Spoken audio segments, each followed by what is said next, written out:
Catholics have a variety of views on the immigration debate. Last week, I spoke with Arthur Brooks, a prominent social scientist, about the issue and how Catholic teaching impacts conservative thought. Catholic social teaching is often at odds with many of the core conservative principles. For example, immigration. Immigration protecting our borders, you may not agree, but how do you as a Catholic square that hole?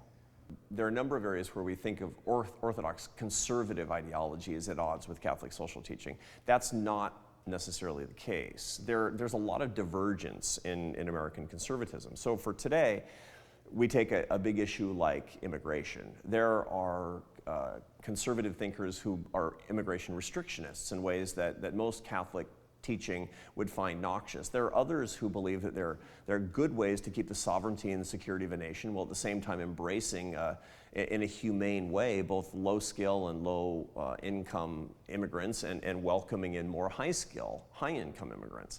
And I'm in the latter camp. I think there's lots of ways that we can do it. I'm extremely sympathetic to the idea that American society is dependent on the cross-pollination of ideas and cultures and languages. I couldn't be more down with that, but at the same time I recognize that there are real dangers and real dangers to immigrants themselves in a society that has immigration laws that we're not enforcing. I mean, the amount of exploitation that's going on that should really, I mean, liberal Catholics who are watching us today should be extremely anxious about the fact that we have immigration laws that we're not enforcing, and as such we're exploiting people at the margins of society. What we should come together on is this concept of legal immigration and guest worker programs and proper vetting of immigrants in such a way that we can have a sane number of people coming into our country where we're not exploiting people, where they have the protections that workers should get and the wages that people should get.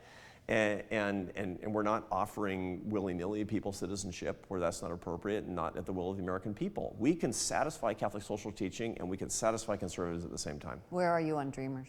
The Constitution is pretty clear with respect to people who are born in this country, whether their parents are legal or not. The in-between case is people who are brought as children to this country. The humane thing to do, in my view, is to treat them as if they were probably born in this country, not with automatic citizenship, of course, but with a lot of the rights that come from an opportunity society for people who didn't break a law per se.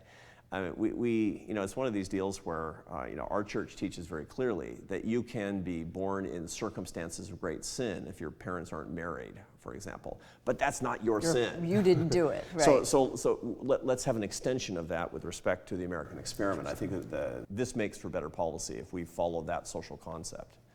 You can watch more of my conversation with AEI President Arthur Brooks tomorrow on EWTN News Nightly.